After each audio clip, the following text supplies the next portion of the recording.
नमस्कार दोस्तों, आज की क्राइम की वीडियो में जिस सीरियल किलर की चर्चा होगी उसे इंसान कहना इंसानियत की तौहीन होगी। मासूम सा दिखने वाला एक साधारण सा आदमी जिसके अंदर एक हैवान छिपा हुआ था। इस सीरियल किलर की हैवानियत का शिकार करीब 30 से ज्यादा महिलाएं हुई।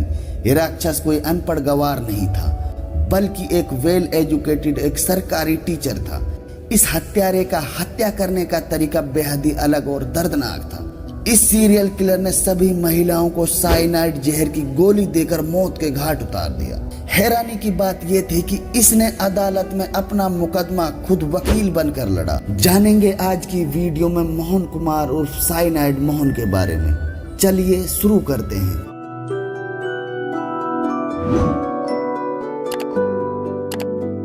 साल 2003 की बात है। दक्षिणी कर्नाटक के मैसूर के बस स्टैंड के टॉयलेट के बाहर लोगों की भीड़ लगी हुई थी। लोग दरवाजा खुलवाने के लिए चिल्ला रहे थे, लेकिन दरवाजा अंदर से बंद था। किसी को कुछ समझ में नहीं आ रहा था कि आखिर गेट क्यों नहीं खुल रहा है। जब दरवाजे को बंद हुए बहुत समय बीत गया तो लोगों को कुछ अजीब सा लगा। वहां मौजूद लोगों ने जब टॉयलेट का दरवाजा तोड़ा तो अंदर का नजारा देखकर लोगों के पैरों के नीचे से जमीन निकल गई। टॉयलेट के अंदर एक औरत की लाश पड़ी हुई थी। इसके बाद वहां मौजूद लोगों ने पुलिस को सूचना दी। सूचना मिलते ही पुलिस तुरंत मौके पर पहुंच गई और जांच शुरू कर दी। जांच से पता चला कि मरने वाली महिला की उम्र करीब 28 से 30 वर्ष की थी। इस औरत को देखकर ऐसे लग रहा था कि जैसे कि किसी शादी में जाने के लिए तैयार हुई हो।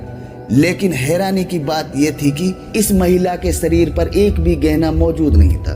बॉडी की हालत को देखकर ऐसा लग रहा था कि शायद इस महिला को जहर दिया गया है, क्योंकि उसके मुंह से झाग निकल रहे थे। लेकिन पुलिस के पास कोई ठोस सुराग नहीं था जिससे पता चल सके कि इस औरत की हत्या की गई है या फिर इसने आत्महत्या की है। अभी इस औरत की लाश को मिले कुछ ही महीने बीते थे कि अचानक उसी शहर के एक बस स्टैंड के टॉयलेट से एक और महिला की लाश मिलने से शहर में हड़कंप मच गया। इससे पहले बरामद हुई बॉडी और इस बॉडी में काफी कुछ समानताएं थी, लेकिन पुलिस के पास कोई भी सबूत नहीं था कि आखिरकार इन हत्याओं को अंजाम कौन दे रहा है। इस तरह से शहर बदले, जगह बदली, लेकिन हत्याओं का सिलसिला बदस्तूर ऐसे ही जारी रहा। साल 2003 से लेकर साल 2009 तक दक्षिणी कर्नाटक के 6 शहरों में अलग अलग बस स्टैंडों के पास बनी टॉयलेटों से करीब 20 से ज्यादा औरतों की लाश मिली। इन सभी लाशों में कई समानताएं थी, जैसे कि सभी महिलाओं की लाश टॉयलेट के अंदर से मिली थी।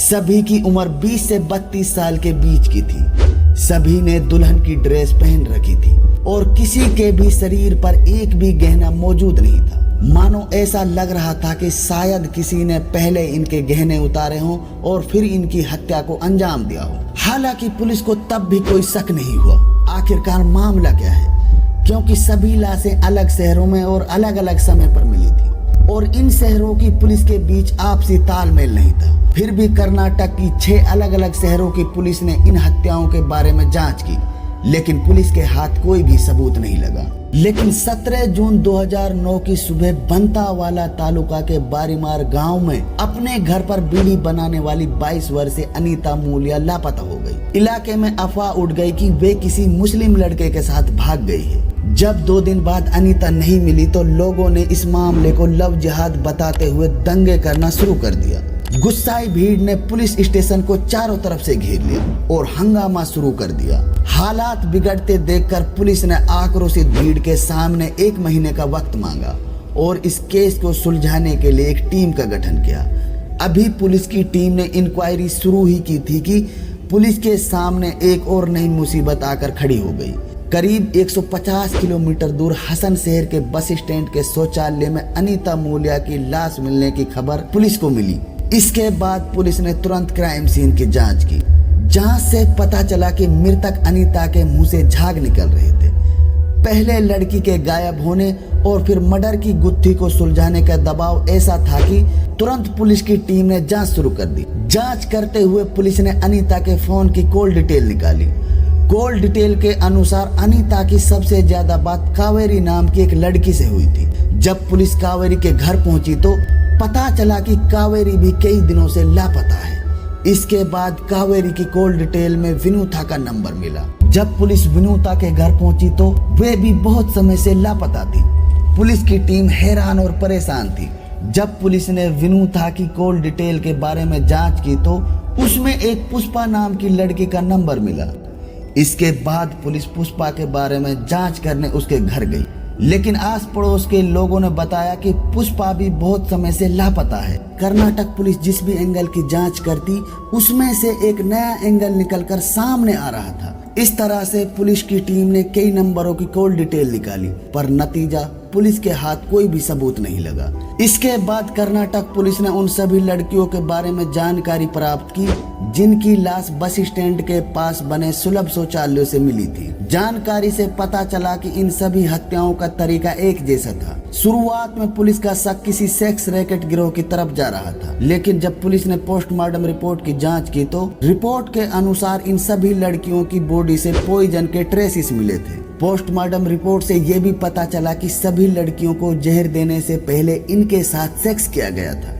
इसके बाद कर्नाटक पुलिस ने मृतक लड़कियों के फोन नंबर और उनकी सभी जानकारी इकट्ठी की। जांच द्वारा जुटाए गए सभी मृतक महिलाओं के नंबरों की दोबारा कॉल डिटेल निकाली। उन्हीं में से एक नंबर दक्षिणी कर्नाटक के एक गांव में एक्टिव था, जिसे धनुष नाम का एक लड़का चला रहा था। पुलिस ने समय गंवाए बगैर धनुष से पूछताछ की। पूछताछ के दौरान धनुष ने बताया कि ये मोबाइल उसके चाचा मोहन ने दिया है। जब पुलिस ने धनुष से मोहन के बारे में पूछा तो उसने बताया कि उसे नहीं पता कि वे कहाँ हैं। कई महीनों की जांच के बाद कर्नाटक पुलिस के सामने एक नाम निकल कर आया था। नाम था मोहन कुमार। इसके बाद कर्नाटक पुलिस ने मोहन के बारे में जानकारी इकट्ठा करना शुरू कर दिया। जानकारी के अनुसार मोहन कुमार का जन्म 6 अप्रैल 1963 को कर्नाटक के दक्षिणी कन्नड़ जिले के कन्याना गांव में हुआ। परिवार की आर्थिक हालत खराब होने की वजह से मोहन ने अपनी शुरुआती पढ़ाई कर्नाटक के एक सरकारी स्कूल में की थी। अपनी स्कूली शिक्षा पूरी करने के बाद मोहन कुमार ने कर्नाटक के दक्षिणी कन्नड़ में गवर्नमेंट फर्स्ट ग्रेड कॉलेज उपिनंगड़ी में दाखिला लिया, जहां उन्होंने विज्ञान में स्नातक की डिग्री हासिल की। मोहन कुमार कर्नाटक के एक निम्न मध्य वर्ग हिंदू दलित परिवार से संबंध रखते थे। बचपन में मोहन एक औसतन विद्यार्थी था, हालांकि उन्हें क्रिकेट और कबड्डी में गहरी दिलचस्पी थी। उनके पिता माइलप्पा मोगरा एक दिहाड़ी मजदूर थे। जब मोहन बच्चा था तो तब उसके पिता ने उनका परिवार छोड़ दिया। उनकी मां टुगरू एक दिहाड़ी मजदूर थी। सीरियल किलर मोहन के 2 भाई और 1 बहन थी। उनका एक भाई रमेश कुमार दिहाड़ी मजदूरी का काम करता था और दूसरा भाई कर्नाटक के राज्य सड़क परिवहन निगम में कंडक्टर के रूप में काम करता था। उनकी बहन डाक विभाग में कार्यरत थी। पढ़ाई पूरी करने के बाद नवंबर 1984 में मोहन कुमार ने कनायन में शिरडी प्राइमरी स्कूल में एक सरकारी शिक्षक के रूप में काम करना शुरू किया। मोहन कुमार ने साल 1987 में मेरी नाम की एक लड़की से शादी की। दरअसल मोहन कुमार की मेरी से मुलाकात तब हुई जब वो शिरडी प्राइमरी स्कूल में पढ़ाता था। पढ़ाई के दौरान ही इन दोनों में प्यार हो गया। जब मेरी 18 साल की हो गई तो मोहन ने उससे शादी कर ली। मोहन चाहता था कि मेरी ईसाई धर्म को छोड़कर हिंदू धर्म में परिवर्तित हो जाए, लेकिन मेरी ने ऐसा करने से मना कर दिया और उन दोनों के बीच तलाक हो गया। साल 1992 में उन्होंने मंजुला से अरेंज मैरिज की। मंजुला से विवाह होने के दौरान ही मोहन कुमार ने श्रीदेवी नाम की एक लड़की से भी शादी की थी। मोहन के 6 बच्चे हैं। प्रत्येक पत्नी से 2-2 बच्चे थे। सरकारी स्कूलों में पढ़ाने के दौरान मोहन को अपने व्यवहार के लिए कई बार निलंबित किया गया। सीरियल किलर मोहन ने साल 2003 में एक महिला को नेत्रवती नदी में फेंककर उसकी हत्या करने के प्रयास के आरोप में उसे 1 महीने की जेल हो गई, क्योंकि उसे ऐसा करते हुए वहां मौजूद मछुआरों ने देख लिया। हालांकि उन्होंने इन दावों का खंडन किया, कहा कि वे औरत उससे शादी करना चाहती थी। जब मैंने उसे शादी करने के लिए मना कर दिया तो उन्होंने खुद ही नदी में कूदकर आत्महत्या करने की कोशिश की। इस बीच साल 2009 में डेराल कट्टे की एक दर्जी सुमित्रा ने पुलिस को बताया कि उसने बस स्टैंड पर अनीता और मोहन को हसन के लिए बस में चढ़ते हुए देखा। उन्होंने ये भी कहा कि साल 2005 में मोहन उनके पास शादी का प्रस्ताव लेकर आया था, पर उन्होंने शादी करने से मना कर दिया। इसके बाद कर्नाटक पुलिस ने मोहन को पकड़ने की योजना बनाई और इसके लिए सुमित्रा से मदद मांगी। पुलिस की टीम ने सुमित्रा को मोहन से बात करने और उसे दक्षिणी कन्नड़ बस स्टैंड पर आने के लिए कहा। बस स्टैंड के पास ही सिविल ड्रेस में कर्नाटक पुलिस पहले ही मोहन का इंतजार कर रही थी। 21 अक्टूबर 2009 को दक्षिणी कन्नड़ बस स्टैंड के पास कर्नाटक पुलिस ने मोहन को गिरफ्तार कर लिया। गिरफ्तार हुए मोहन से कर्नाटक पुलिस ने अनीता सहित उन सभी मृतक औरतों के बारे में पूछताछ की। शुरुआती पूछताछ में साइनाइड मोहन पुलिस को गुमराह करता रहा, लेकिन जब पुलिस ने कठोर तरीके से पूछताछ की तो जो कहानी इस सीरियल किलर ने बताई उसे सुनकर पुलिस वाले भी हैरान हो गए। साइनाइड मोहन ने बताया कि उसकी सबसे पहली शिकार सुनंदा नाम की एक महिला थी। साल 2003 में मोहन ने सुनंदा को शादी का झांसा देकर मैसूर बस अड्डे पर साइनाइड की गोली देकर मौत के घाट उतार दिया। उस दौरान सुनंदा ने दुल्हन का जोड़ा और गहने पहने हुए थे। सुनंदा को मौत देने के बाद इस सीरियल किलर ने उसके गहने और उसके पास मौजूद नकदी को लेकर फरार हो गया। आगे कर्नाटक पुलिस को मोहन ने बताया कि वे उन लड़कियों को अपने जाल में फंसाता था जो आर्थिक रूप से कमजोर और गरीब घर से ताल्लुकात या फिर जिनकी शादी की उम्र ढल चुकी होती थी। ये सीरियल किलर पहले उन लड़कियों को अपने प्यार के जाल में फंसाता था और फिर उनसे शादी करने का वादा करता था। लेकिन शादी करने से पहले सीरियल किलर आनंद कुमार लड़कियों के सामने भागकर शादी करने की शर्त रख देता। वह उन लड़कियों को गहने और बढ़िया साड़ी लेकर भागने के लिए मना लिया करता था। उनका मानना था कि यदि कोई लड़की घर से भागकर शादी करे तो बदनामी की वजह से परिवार के सदस्य पुलिस में शिकायत करने से डरते थे। आगे पूछताछ में सीरियल किलर मोहन ने कर्नाटक पुलिस को बताया कि वे हर बार हर लड़की से कभी आनंद तो कभी भास्कर तो कभी स्वामी जैसे अलग अलग नामों से मिला करता था।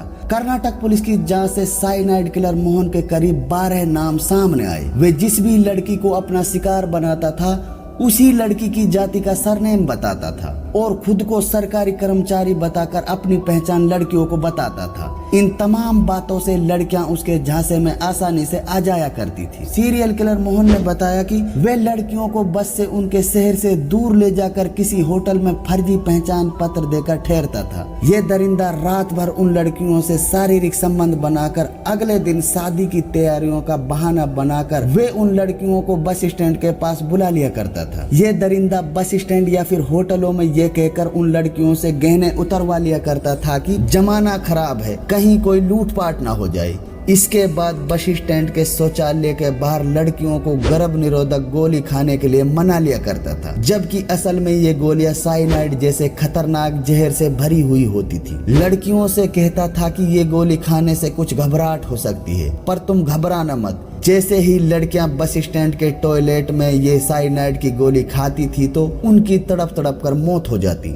सीरियल किलर मोहन तब तक वहीं खड़ा रहता था जब तक कि उन महिलाओं की मौत नहीं हो जाती थी। मौत की पुष्टि हो जाने के बाद ये दरिंदे उनके गहने व नकदी लेकर उस होटल में पहुंच जाया करता था जिसमें ये रुके हुए थे। होटल से सारे सबूतों को मिटाकर ये फरार हो जाया करता था। सीरियल किलर मोहन ने कर्नाटक पुलिस के सामने करीब 32 महिलाओं की हत्या की बात स्वीकार की। इनमें से सीरियल किलर मोहन ने साल 2004 में 1 महिला, 2005 में 3 महिलाएं, 2006 में 4 महिलाएं, 2007 में 3 महिलाएं, 2008 में 2 महिलाएं और 2009 में 9 महिलाओं की हत्या की। लेकिन कहते हैं कि ईश्वर के घर देर है अंधेर नहीं।